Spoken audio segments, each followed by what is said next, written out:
Hey, welcome to this edition of the CCH channel of Going Through the New Testament. Excited to share with you today.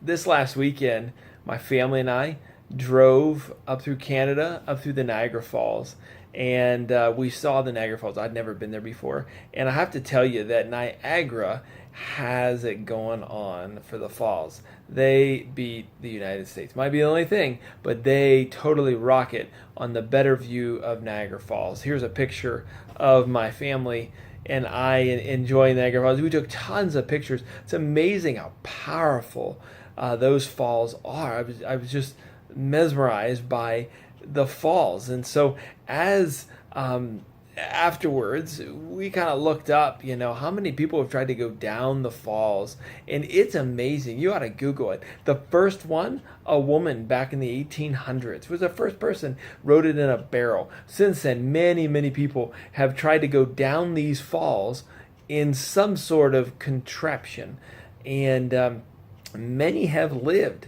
and a few have died doing that. All, I think, in their stories, they did it for notoriety. They did it to become wealthy. They did it to become recognized. And like I said, a handful of them, many of them, perished in the process of doing that. It cost them their life.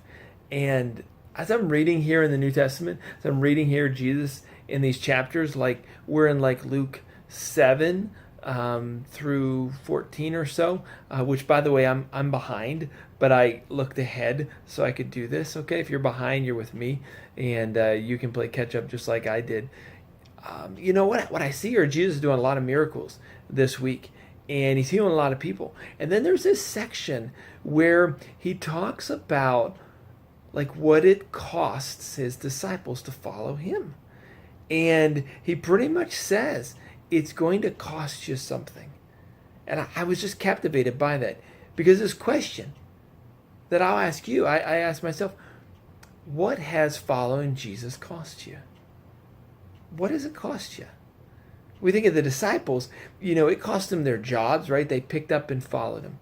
It cost them maybe popularity, right? They were not popular in many places. It cost them financial uncertainty. They never knew where their next meal was coming from. They didn't know where they were going to sleep. They didn't know where they were going. They're just following this guy. They gave up many things. Jesus, even then, in this section of Luke, sends them out to do ministry. And as he does that, he gives them many things, instructions, right? Don't take this, don't take this. And then he says, hey, if someone doesn't welcome you, just, shake the dust off your feet and leave.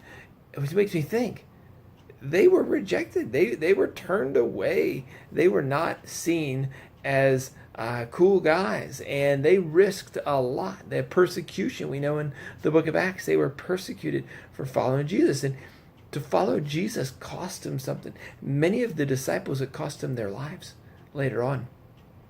Here in Western civilization, 21st century, what's it costing you to follow Jesus?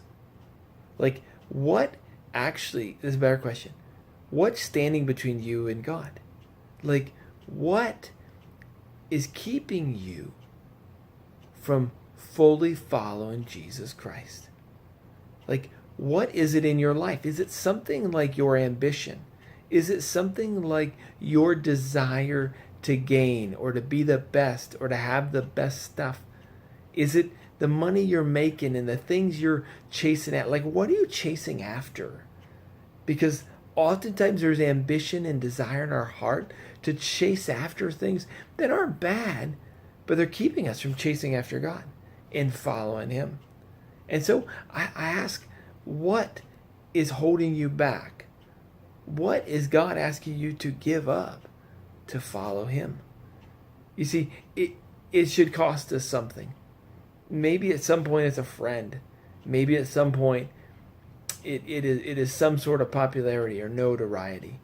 Or maybe it is some sort of income. Or maybe it's a personal sacrifice that you give up. Maybe it's a sin that you're holding on to, and you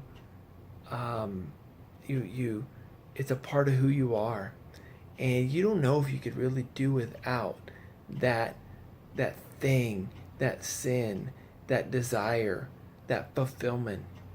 And God right now is asking you, you want to follow me? I'm asking you to give it up. I'm asking you to put it aside. This right here, I think, is so important. The people went over the falls of Niagara to seek notoriety, to seek popularity. And here Jesus, he asks us, follow me. But it's not for notoriety, it's not for popularity, it's not for any of those things. It's because you know that I'm the King. I'm your Lord. And I'm your Savior. And I'm the one who created you. I'm the one that loves you. And he calls us to follow him. He calls us to be a servant. He calls us to live like him. He calls us to love people the way he loved them.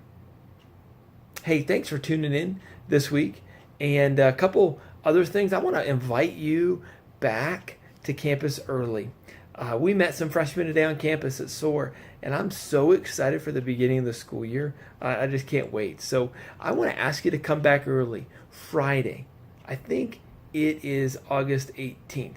Friday, August 18th. And move in early to the dorms and hang out with us here at the office and the staff and do some cleaning up around here, and then be ready for the 19th, August 19th, to move freshmen into the dorms and be here for a root beer keg and meet tons of freshmen and just begin to love on the freshmen, minister to the freshmen and the new students, and be ready for the upperclassmen to come back and kick the year off with a great big bang.